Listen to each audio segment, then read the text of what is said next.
Hi everyone, I'm Dr. Yosefa Fogel-Rubel, and this is One on One, Women Talk Torah, a series brought to you by Matan Women's Institute for Torah Study. Oritt Sinclair is a freelance translator and editor, working mainly in the field of Jewish texts.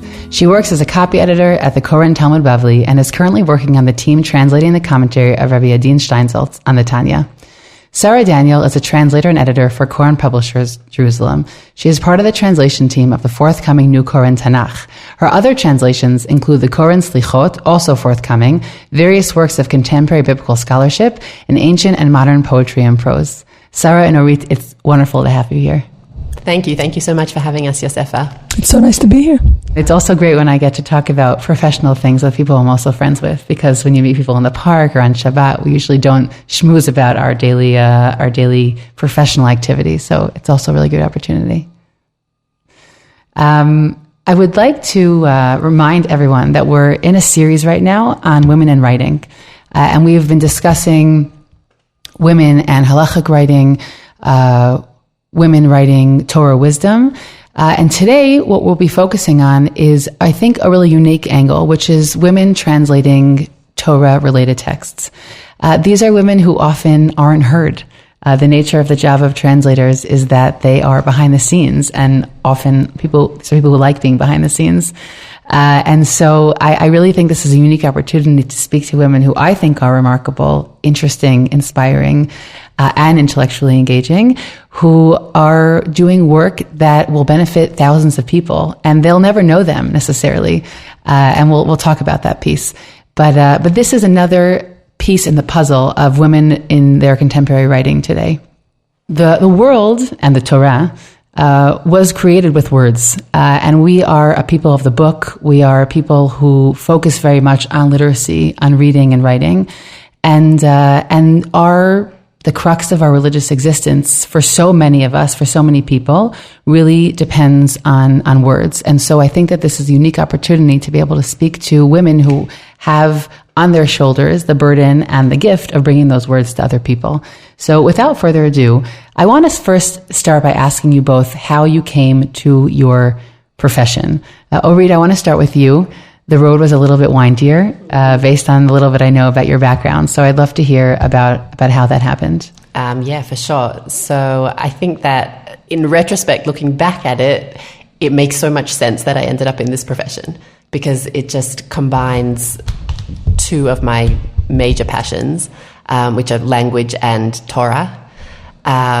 But yeah, I definitely didn't come to it straight away. I think that when I was young and kind of deciding, okay, what am I going to study? What am I going to be? I was just trying to be very practical minded, very like Parnassa focused. I knew I wanted to be in Israel, and I wanted to make sure that I was like setting myself up, in a proper way for that. And, so yeah, it took me a while. Well, first in Australia, actually, I did a year of medical school. Like all good Jewish women. That's what I'm hearing. I was pre-med. I studied biology too. Okay, yeah. There you go. Yeah, that's what I've learned over the years, that it's very common. A lot of rabbis also started in medicine. So that was very much kind of something that I just got into. And then there was this pressure of like, of course, if you got in, it was very hard to get in. So if you got in, of course you would want to do it. You should want to do it. So I started it. It wasn't for me. I came to Israel, made Aliyah, and then I decided to do a degree in accounting, which was, I kind of thought, okay, I like maths, I like sitting at the computer, I can sit, I can do, it's something practical you can do and have a family and be at home and all these things. So I did it, but I really wasn't happy. Like I really didn't enjoy it. It wasn't me. And then we went on shlichut to Australia. My husband was the Bnei Akiva Shaliach in Sydney, and I kind of was able to use that opportunity to press reset and say, wait, what am I doing with my life? What do I love doing? And let's try to refocus and do that. So I did a master's degree whilst we were there in Australia in applied linguistics, in order to kind of get into this field of editing and translating, and it made so much sense, like people who knew me really said, of course, that's what you should be doing. That's what you love, so you should be doing it. And then when we came back and I started trying to work in the field, it was very much a lot of siyata dishmaya, a bit of like friends knowing friends who were in the field, and I landed on the Koran Talmud Bavli copy editing team with a group of amazing women, and from there a lot of other projects that I've come to work on. It's a group of women on the copy editing team? The copy editing team was all women. On the Talmud, we're a group of about 10 women, amazing women, some of whom, 3 of whom have been in the field of editing in the Torah world for like 20 to 30 years, who were really inspirational and had so much experience and so much I really learned a lot from them. Wow. Okay. Sara. So it sounds like doing a year of the sciences is prerequisite for being a translator. Because again, when we were just getting married, and I was like, what should I study? Should I study something? I was drawn to biology and genetics, and I started biology, and everyone said, yeah, you should go for it. It's more practical. My father, who obviously knows me, was like, nah, you should study literature. So I started biology, and after a year, I switched back to literature, much to his satisfaction. And I studied literature in Ben Gurion already. So my path to translation was more straightforward than Oritt's already in In fact, even in the army, I did touch upon translation. I was in Shmona Matayim, and I did work a little bit with translation.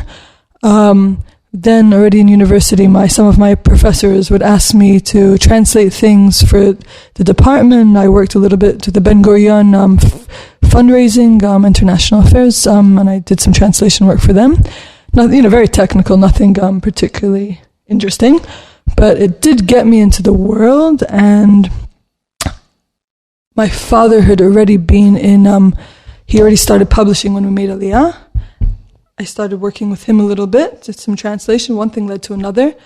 Definitely helped that I was in Alon Shvut, surrounded by a lot of Torah-loving intellectuals who totally asked me to translate things for them, and from there just became my profession. I'm curious also, Sara, we could start with you. I'm curious how, all of us here have a bilingualism that we've all acquired at a different stage of life. I acquired it at age 22. Oritt, you acquired it at what age? I mean, I learned Hebrew in school from preschool and all the way through. Yeah, I know. But, so did I. But when did you actually? At 20, I made Aliyah. At 20, and it took, speaking-wise, it took me a long time to start speaking in Hebrew. But yeah, it's a different skill, the speaking and the understanding written words, especially if it's Jewish texts, where in itself the vocabulary is something that might be familiar with just from growing up in a religious world. Right. And Sara, when did you make Aliyah? So I made Aliyah at a funny age for making Aliyah. I was 15. I moved with my family. It's rough. It's funny because I don't know what it's like in Australia. I know that in the States they have a better Hebrew education. In England, zelo mashu. Yeah. I remember as a child at one age realizing I was basically, when I was saying Shema, I was just saying a string of memorized syllables that meant nothing to me. I didn't know what I was saying. I just said the sounds I had been taught. But I made Aliyah in Kita Yud, and I acquired, well-spoken Hebrew pretty quickly, though I think a lot of Olim feel this at one point, that it's not that we're bilingual so much as we sort of know Hebrew and we sort of know English, and neither is particularly good. But I actually did my first degree and then my master's in English literature. So I was wrote your thesis about what, Sara? That's kind of important. I wrote my thesis about Harry Potter, Jane Eyre, and Freudian family romance. Whoa, I want to read that. It was fun. It was really fun. I mean, if you're studying literature, you might as well write about Harry Potter, right? Clearly, one of the highest forms. Yeah. My Hebrew, I've always felt more comfortable in English, but dafka with working with Hebrew all these years, I feel like my Hebrew is getting richer and better with the years and as I work on text. And I also appreciate Hebrew a lot more for how it's crisp and says more with less. Yeah, English totally. Of course. And I'm just curious also, from a language perspective, how proficient, at what point can someone say, oh, I can translate text? Meaning, let's say someone is a good writer in their mother tongue, which, right, everyone's mother tongue here is English. At what point can someone say, yeah, I would be able to translate a text well? Meaning, is there a level of proficiency? Is it just a sense that someone has?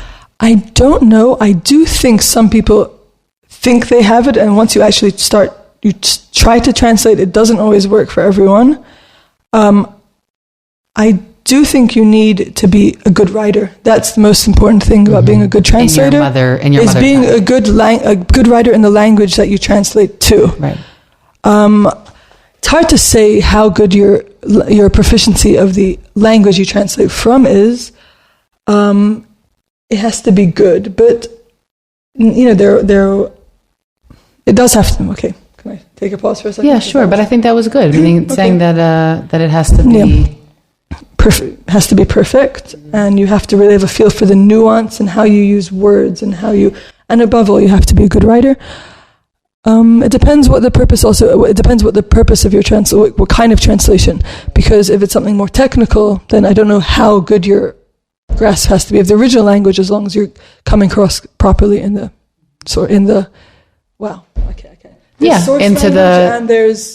into the language you're translating target language. Into. Thank you. Yes, it's a good thing. I do words, people. Yeah. Oritt, do you have any? You agree with that? You have any other? I absolutely thoughts? agree with that.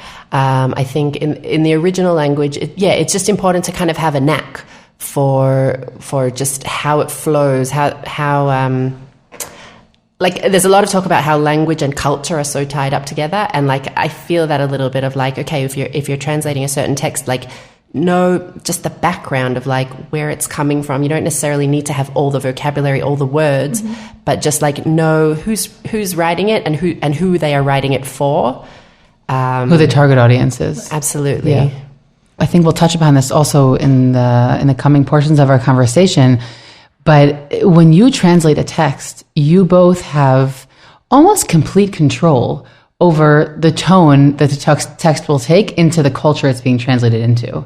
Meaning, I'll say, I won't say the name of it, Sara, but something that you've worked on that I felt that you did such a phenomenal job on the book, that it was way better in the translated version than I thought it was in the original. Meaning there was something so sweeping. There was something so, you created a world in the translation that I didn't feel existed in the same way in the original text.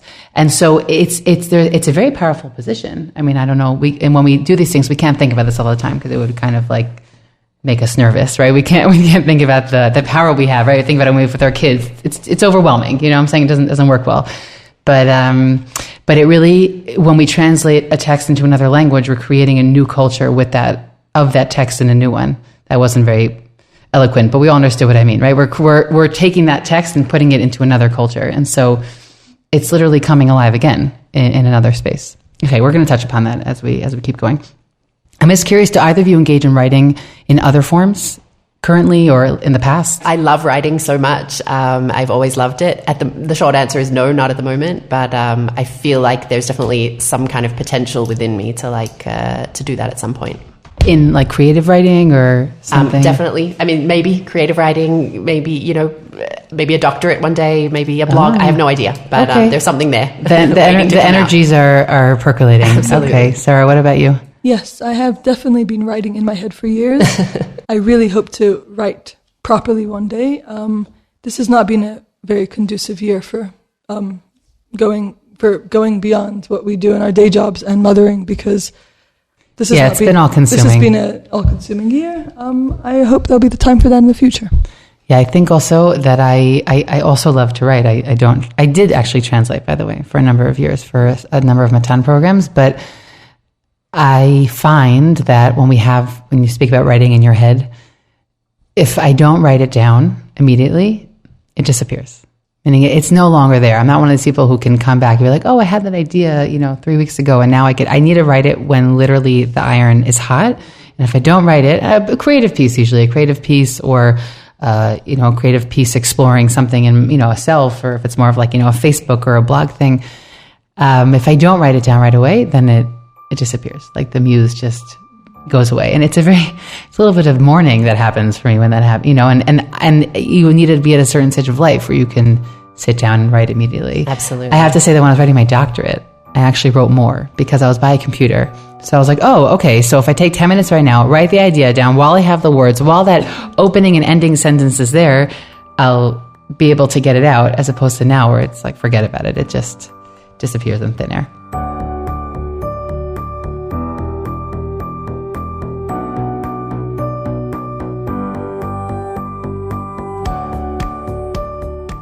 So I'm curious if either of you look at translating as an art, meaning you look at it more in your life as a job. Do you feel that there's an artistic aspect to it that maybe comes up sometimes? Or just curious if that, Sara, maybe you want to share first? Definitely. I mean, also, what's your definition of art? If we want to define translation as an art, I mean, as opposed to a science, which is there is a clear, obvious way from X to Y, but art is a lot of room for interpretation, room for our own. No two people are going to translate the same. Mm-hmm. Therefore, it is an art in that we bring our own way of thinking to it. We bring our own feel to it. I think it is very much. It's an art the way that not any writing, I guess, technical, but I think so. Oritt? Yeah, I agree. I think that a lot, for me, a big part of translation is kind of trying to get into the head of the writer and kind of speak with their voice. Mm-hmm. But because the two languages are not just a list of vocabulary that match up one-to-one, there is this very creative element of like, okay, I need to take their voice, not my own voice, their voice, and express it beautifully in the way that they would have said it if they had the proficiency, again, for the specific readers. So there's a huge creative element in that. Okay, I'd like to get a little bit deeper into the text that you each actually work on. Okay, so Sara, for example, you spend, I think, most of your time really dealing with biblical text. Is that safe to say that for the past while? Yes, it is. I just, how it was it was actually a very funny way, even though I found my way into translating quite naturally, the way I found myself in Tanakh happened, I guess, by chance. That I had been translating here and there. I actually worked on Rav Benny Lau's Yirmiyahu. And then I was in Alan Shvut, and I had a kid in Yoni Grossman's Gan. And, talk about serendipity. And he says to me, Ray, you're a translator, right? I'm like, yes. I was just finishing my master's thesis on Harry Potter. And he says, are you interested in translating my book? And I had to sort of turn what was basically, screaming, jumping up and down, saying, yes, yes, yes. And I had to sort of say it in a cool way, like, yes, I think I can make that work. Let's talk. Flying hard to get. Right? I had to make it sound like I wasn't desperate. That I wasn't desperate so much as I was finishing my thesis and I had no real idea how to get started properly. And I started working on one of his books, on Ruth. And it was just a really good match in the sense that he really reads Bible as literature, Tanakh as literature, and I was fresh out of a literature degree, so that just worked. And at the end of the year, I really enjoyed working on his book. And then he says, you should come to Bar Ilan, you should study Tanakh, you should do your doctorate, and I, since it's something that you can really combine with translation, I said, yalla, and I went and I did all the coursework, and I studied Akkadian, and I did a bunch of courses in preparation for dissertation.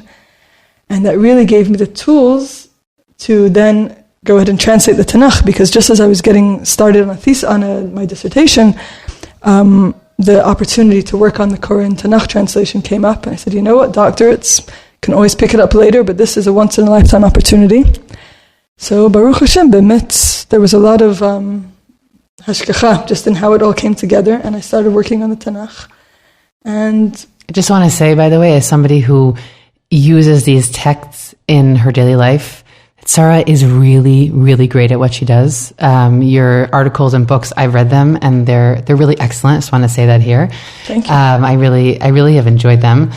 No, also because sometimes you're able to take academics who aren't necessarily the most literary writers, and then you turn into something that's really also enjoyable to read. And that's part of that piece about like a certain amount of control that you have over the text. Thank you. Yes. I'm curious, in all the work that you've done in Koren, and it's also a lot of it is forthcoming, meaning people will, Bezrat Hashem, be benefiting from it.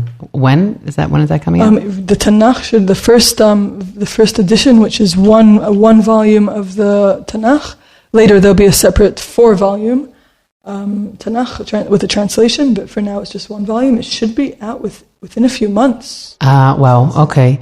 And I'm curious when you're translating a book that's been translated a few times before, so what reference items do you use? How do you go about that? It's a good question. 1 second, I'll add another piece, which is that translating Tanakh specifically is an act of parshanut. It's an act of exegesis, because there are words, sentences, phrases that can really be understood in so many different ways, and many of them where we do not have any one understanding of them.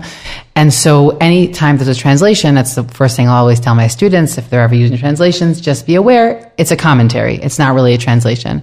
So I'm curious, how do you juggle that? What do you use? What sources? It's an excellent question, and it was very daunting when I began, though Ronnie Ziegler, who's the editor of the project, he did reassure me by saying, I know this is scary, but don't forget, it's not like we're taking all the translations of the Tanakh away except for yours, or even the Hebrew Tanakh, and all that's going to be left is your translation. All the sources and everything's still going to be out there, so that definitely gave me some perspective. It was reassuring. It's a good question.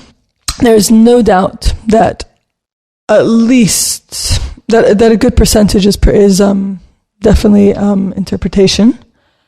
That said, it depends what you're working. For example, I worked on Nevi'im Rishonim and Divrei Yamim and Tehillim, and there are sections where it's at least 95% pshat and it's obvious and there's only one clear meaning. The question is what happens when you get to these very difficult psukim or even difficult words, different. First of all, I always liked working with Dat Mikra because there's something about a Hebrew commentaries, not just Dat Mikra. We had different advising scholars who tell us which are the best commentaries for every book we were working on. I liked starting with Hebrew commentaries because that wouldn't make you biased. It wouldn't sway you towards a certain word, towards a certain phrase. Totally. So we started with that. And Dat Mikra often just brings a lot of the major mafarshim and what they say about each phrase, word, whatever it is.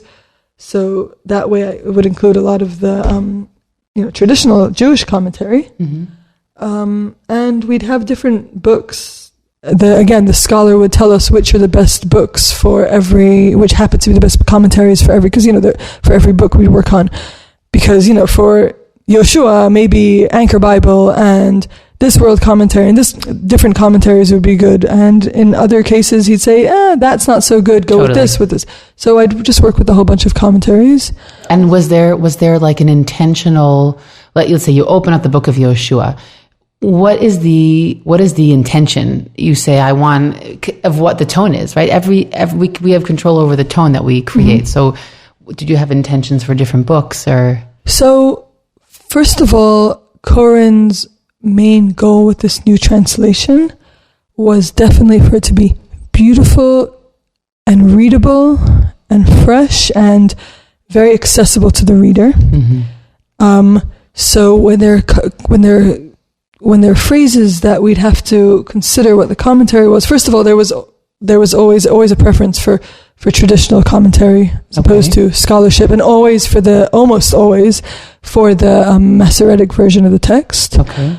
Unless all the major mafarshim would say dafka that it's a different word, that it's a different girsah, then we'd always go with the MT.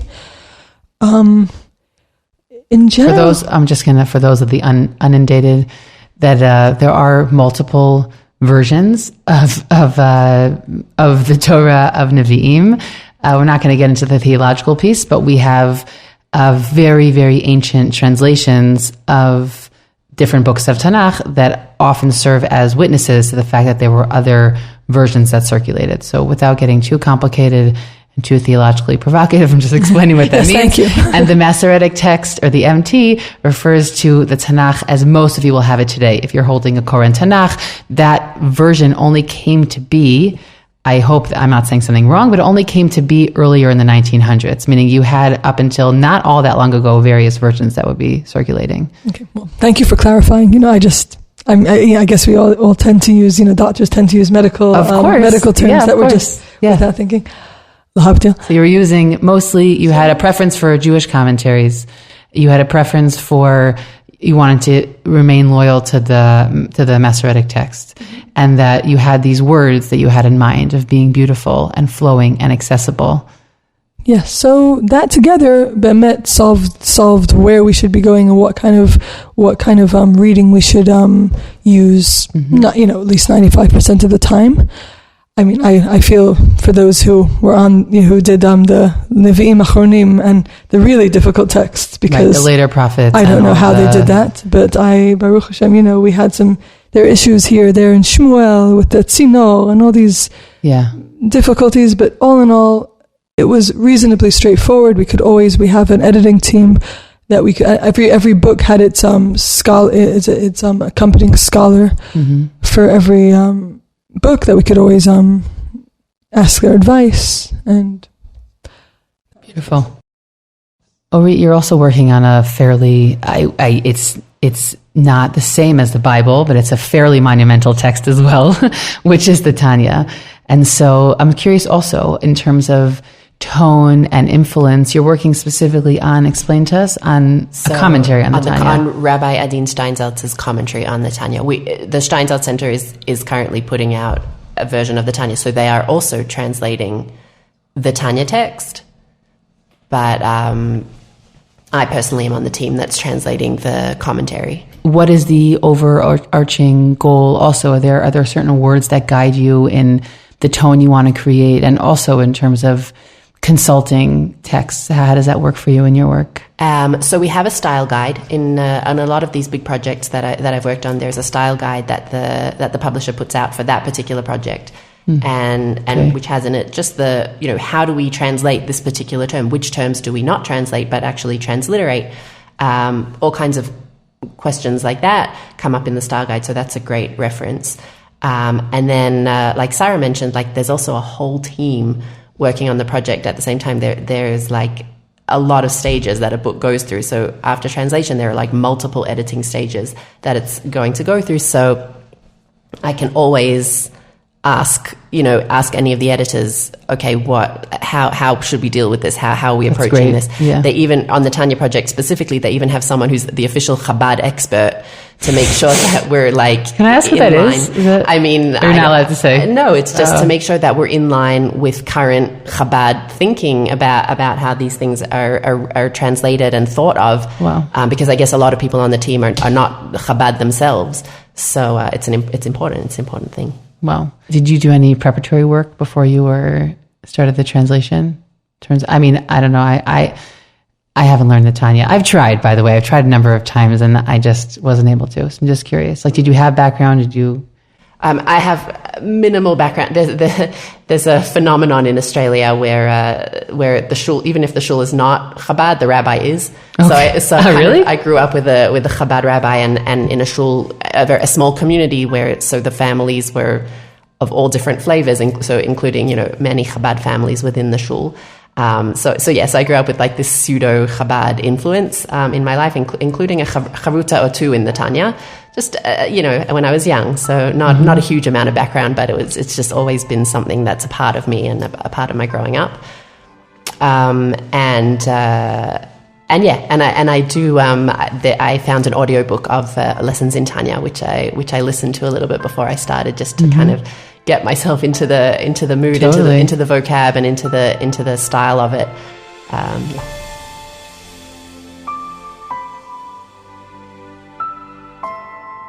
Okay, I really want to touch on the creation piece, or the act of creation within whatever text one is working on.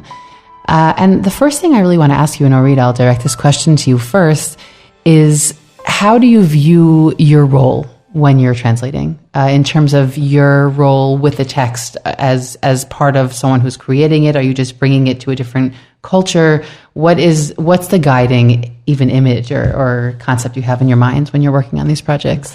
So I think it's kind of what I mentioned before of getting into their head, getting into their voice. I almost feel like a vessel that I need to channel them almost an element of like self-nullifying myself in order to put their words out the most genuinely and the most honestly, what also, taking that aspect of myself to make it sound good, but it really is their voice and their words. I also kind of, it sounds funny to say because I'm the one writing it, but I also kind of feel like a beta tester in a way, like as well as trying to get into the head of the writer, I'm also trying to get into the head of the reader and say like, does this sound good? Am I enjoying it? Would I want to read it? Does it make sense? Would I be an interested audience? Because I am. I'm a layperson, a semi-educated layperson, and I want to make sure that that it sounds good to me and to readers. Yeah, fair. Sara, I'm curious for you to weigh in on that question. It's a good question because there is no doubt that the best translations do not sound like a translation. Yes. Therefore, by nature, the more fluently it reads, you're more invisible. I was thinking about different metaphors used. There's midwife or vessel is definitely a good one. In a way, translation, just to translate something in itself, I feel like that's just the best way to describe it. You're translating it from one to the other, and in a way, I use translation to depict. I use it as a metaphor for other things as opposed to what metaphor shall I use for translation, because it's just so precise. It's just so precise that you render something from one language into another. I can't think what images come to my head. It's just what I do. Mm-hmm. And do you feel like a partner in that creation, or do you feel of that text? Definitely. You feel like you're in charge of the text that you're writing? It always depends on what the text is, who the author is, who the target audience is, because there are certain books I've been really part of the process and editing it closely as I translate and I offer my opinion. And there are other texts that I just have to get done, and it's more technical. And again, would I dare say I am the author of these books I'm translating when you're translating holy text? Do you feel like the author of Sefer Yoshua? I think you're authoritative. No, I'm just joking. Yeah. I just want to sit on that point for a second. I think it's a really important point that depending on what text you're working on, your role in how much you're involved will be different. I'll even say, just because I do like this metaphor of the midwife, maybe just because one of my good friends is a midwife,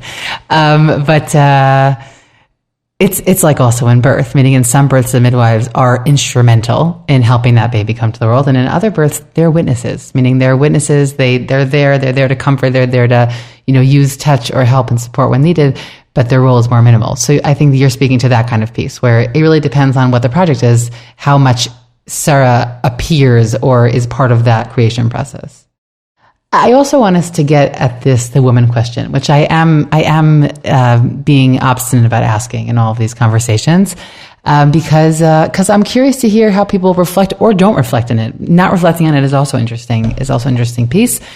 But at least what you're currently working on are all texts that were written by men, and we are not. And I'm curious. One of you could start. Whoever wants to start with this one first. How you interact with that piece. Is the identity piece there for you? Do you feel empowered by what you're doing? Do you feel that it's something ironic? You think it's not a big deal at all? I'm just curious if you could speak to that question about being a woman, modern woman who's educated, translating texts that were written either anciently by men or not so anciently. Or maybe Oritt, you could start with that. I don't really necessarily think of it as written by a male. I think of myself as a woman with this tremendous zchut to translate these words of a Torah giant and to be able to have some tiny piece in spreading it to many, many more people. That said, it definitely comes up. I'll mention something that bothers me a little bit is the pronouns. In a lot of the projects that I have worked on, the policy is to kind of try to start the particular sentence or the particular paragraph section with more general term, like the person should or one should do this and that. But then if it gets unwieldy, the policy is that it gets unwieldy to keep using one should do this with one's that and one, and so we switch to he, him, his. And never to her, you're saying? Never to her. Right, yeah.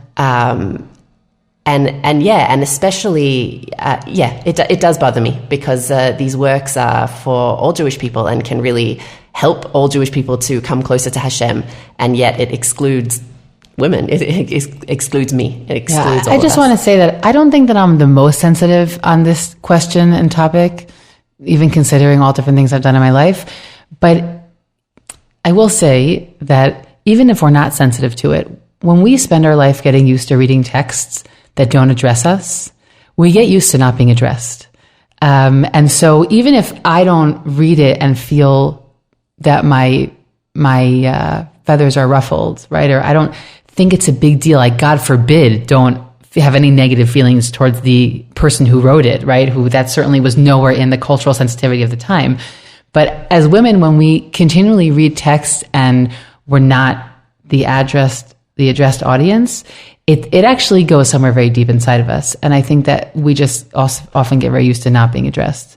So I think that that's an interesting point you're bringing up. I think that in modern books that are read, even let's say parenting books, they'll always say at the beginning of the book that I'm going to freely interchange him or her when speaking about the baby, right? Whatever the baby book is. And they do it very, very intentionally, and they tell you, and it's significant because it means that the default child is not a male child, right?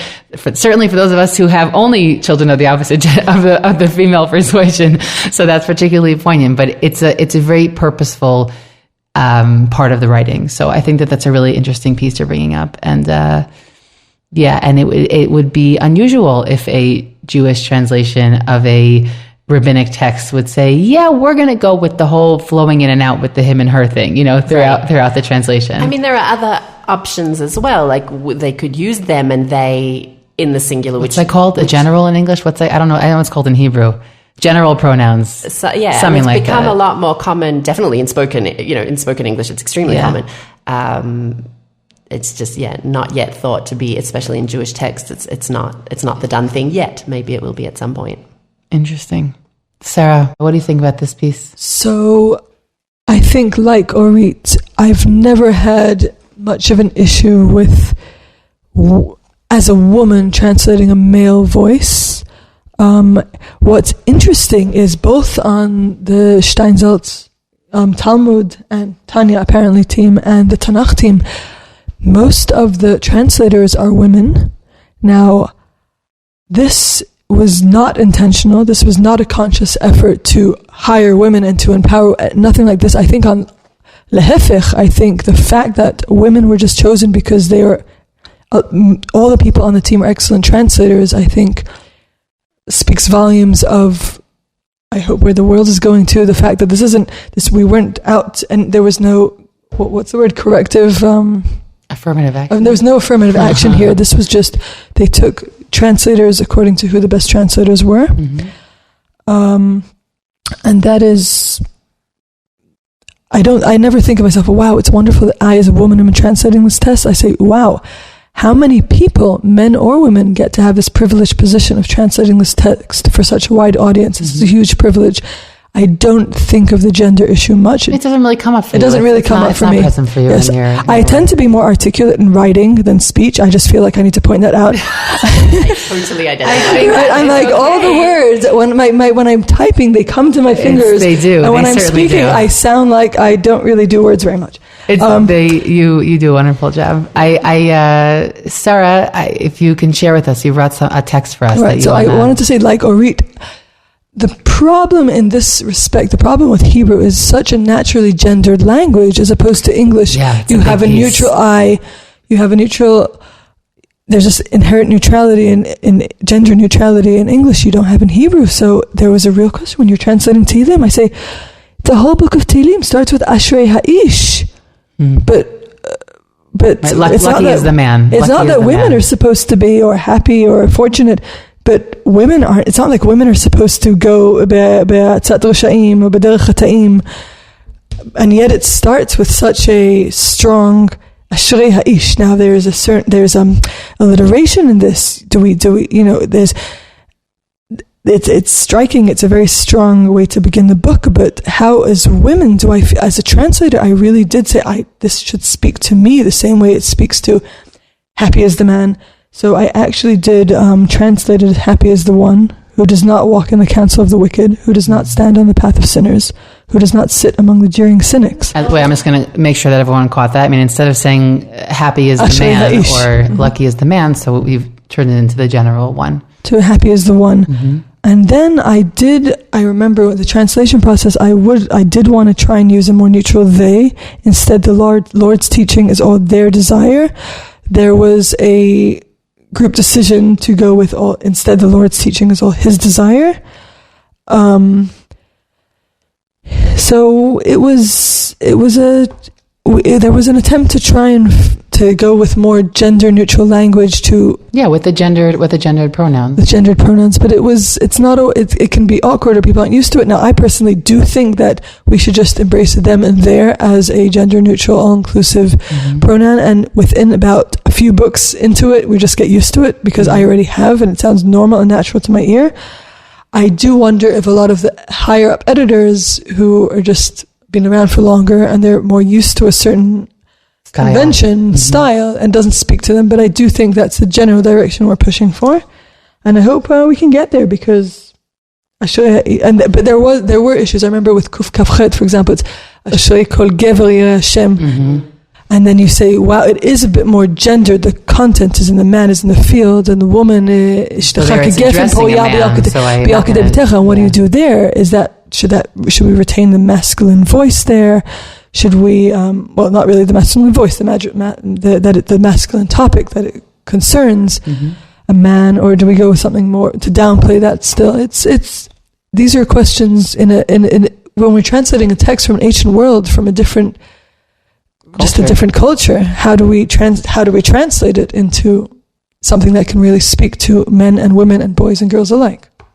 Right, that's beautiful. So what you're both really saying is that as a translator, you don't really think about your identity as a woman working on these texts, but what you do think about very much working on these Hebrew texts is the fact that Hebrew as a language has male and female, right, which we don't have in English in that same way, in the same pronounced way. And that really comes up for you. And so when you're trying to think about, I want this to speak to a broader audience, how can I translate these words so that they will actually be fully addressing all the people in that audience? And so sometimes, depending on who your team is, what your expectations are, you're able to broaden that audience and include them if the context is correct and fitting for it. And sometimes it's not necessarily the stylized norms yet of what you're working on, and it might even go against, to a certain degree, the actual sense of the text. So therefore, it won't be done that way. I think that's a really interesting piece. There's something else that I thought of about what I mentioned, that being a vessel and kind of the self-nullification, and how that connects to being a woman, because I think that in society in general, women are pretty good at shrinking themselves in order to make space for others. Yeah, I didn't want to say that before, but that's what I was thinking. You don't have to include it. No, totally. I think that it's an important piece. I think, are there more female translators, I'm curious to ask, than male translators? That what made me think of it is that Sara said that there are so many of us I think working on these projects. Women might have less of an issue being a vessel. I mean, there are also many male translators who are wonderful, of course, but it's just, it is very interesting. Yeah. Yes. So I did want to say, in that context, as being a woman translator, I do think that slight, maybe the ear of a mother gave a certain. I did change a classic Tehillim translation, a common term used for most of the time, most translations I've seen. It just drew my attention. I did make a change that was more. I don't know if a man could even see it. Would necessarily perceive that what was strange with the text to me. There's the famous Kuf Lamed Aleph, which is Shir HaMa'alot David, Hashem lo gava libi v'lo ramu einai, lo halachti b'gdolot v'niflaot mimeni. Just read your translation also. So I will, after the Pasuk Bet is Im lo shiviti v'domamti nafshi kegamul alai elei imo kegamul alai nafshi. Now this is it's a very short Tehillim Mizmor. It's only 3 psukim. The song of the essence of David. Lord, my heart is not proud, my eye is not raised too high. I do not concern myself with great affairs or things beyond me. Now, as for pasuk bet, kegamul alei imo, all the translations I've ever seen in English were always like a weaned child upon his mother, like a weaned child. Mm-hmm. And that always seems so strange to me, because definitely in a modern context, weaned is such an intrusive word. It doesn't really fit the context of the Mizmor. Like, why are we talking about a weaned child? I mean, nowadays, it classically means a young child who presumably who's recently been weaned from nursing. Nowadays, the weaned child, I mean, I don't know about you two mothers, when you think of weaned, what's the first thing you think of? Is, for me, it's potty training. If you have a weaned child and I found it very intrusive in this context, so I changed it to, but I have made my soul calm and quiet, like a soothed child against his mother, like a soothed child. What? Is my soul within me. Which just seemed to, we're talking about a gamul. It's not this kid who's been weaned. You don't want to emphasize the fact that he's recently separated from his mother in a certain sense. He is gamul, gamal alai, tovlo. He's calm. He's relaxed. He wants to. He's nestled against his mother. He's calm and quiet. My soul is calm, like a soothed child, like a child resting on his mother. And I don't know if maybe any parent, but you could see why I think you'd need a mother's eye to recognize and change that word. Interesting. The biblical scholar in me is starting to scroll through the uses of Gimel Mem Lamed throughout Tanakh, but it really is varied. So I think there's a lot of interpretive space here. Mm-hmm. That's really fascinating.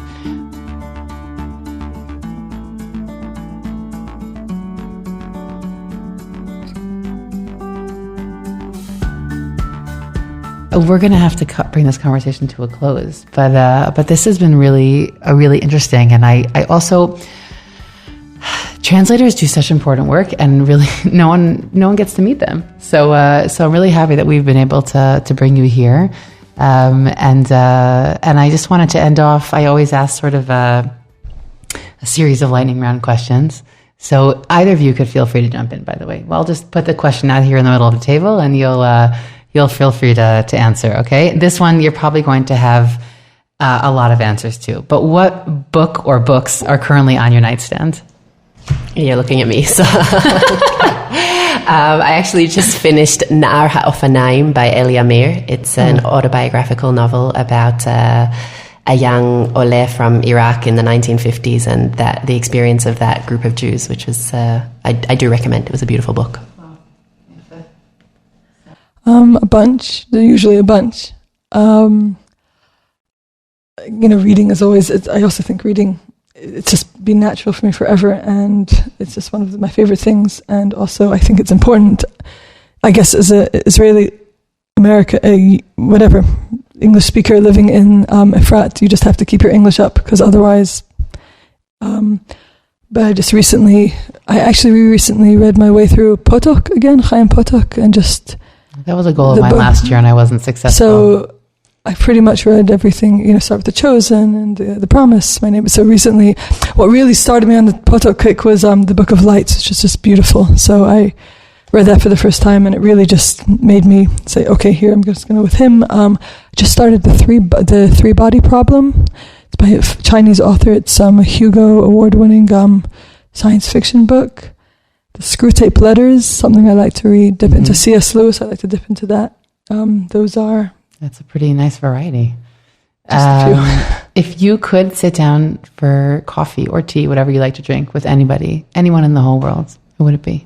I would love to go back a few generations in my own family and meet my ancestors. I grew up in a Baal Tshuva family without knowing a lot of my family history. So my parents did not grow up religious. Their parents did not grow up religious. But before that, they were Lithuanian, regular Jews. And I would love to know what their life was like, and also kind of connect to them. What was their spiritual life like? What was their connection to Hashem, to Torah? I'm fascinated. I feel like I inherited it from them, but don't know them. But don't know it intimately. Yeah. Well. So if we're going to play the fantasy game, I can't think of any Tanakh figure in Tanakh it wouldn't be interesting to talk to. But more realistically, I guess J.K. Rowling. Let's invite her to Efrat, guys. I have to say, let's just invite her and do why wouldn't she want to come from Scotland to Efrat? I think that she would find it culturally she's interesting. A wonderful woman. I'll work on it. My daughter would be thrilled because she can't stop reading. We've actually had to confiscate them. Okay. Oritt, what is your favorite tefillah? My favorite tefillah is Ashrei. I especially love the line, Karov Hashem lechol korav, lechol asher yikruhu ve'emet. Just this idea that if you want closeness to Hashem, you just have to genuinely cry out to him, and he's right there. He's close. Beautiful. Sara, something unexpected that people wouldn't know that you feel passionate about, other than writing and literature. Again, I don't know if it's particularly interesting. I have a few hobbies. Right now, I'm harboring an obsession with mosaics. Are you making them? Yes. Oh, in fact, I was up ridiculously late last night just finishing something. Oh, wow. I'm just sharing here that Sara is very creative and artistic. And if you want anyone to paint your walls, don't ask her. She's not a freelancer in that, but she's really, really creative and loves color. I do. So thank you, Yosefa. So that's just something I love, and love my neighborhood. Yes, wonderful people in my neighborhood. Beautiful. Oritt, any... I love musicals. Yeah, I listen to the Hamilton soundtrack many, many, many times. Yes. That was definite the Corona mainstay in our house. All the kids know all the words. I honestly, I haven't actually heard it. I know I'm countercultural at this point. Exotic location you would like to visit, Sara? First thing that comes to mind. Oh my God, just to renew my passport. It's been a rough year. Go anywhere that will take me. Oritt, what about you? The ocean. I grew up next to some of the most beautiful beaches in the world, and I miss being so close to the ocean. Wow. Okay. I hear that. I love the ocean. I didn't grow up next to it, but I have a strange affinity for it as well. Let's close out our conversation today. I just would like to hear one thing that each of you are grateful for in your life at the current moment. Sara. After this year, this year has really been like the mashal with the man with the small house, and the goats for us. I know it sounds cliche, but after this year, I'm just grateful for everything. Oritt. So my brother Zev, he's actually a podcast producer. He works for Israel Story, and I told him that I was very nervous to come on this podcast, and he talked to me about it. He said, "No, it's going to be fun. It's going to be great. It's just going to be a conversation." He did a practice with me. Oh wow! So I'm very grateful for family and friends who have my back, and I'm also very grateful for my children's Jewish education, which is worlds apart from the Jewish education that I received. Wow, beautiful.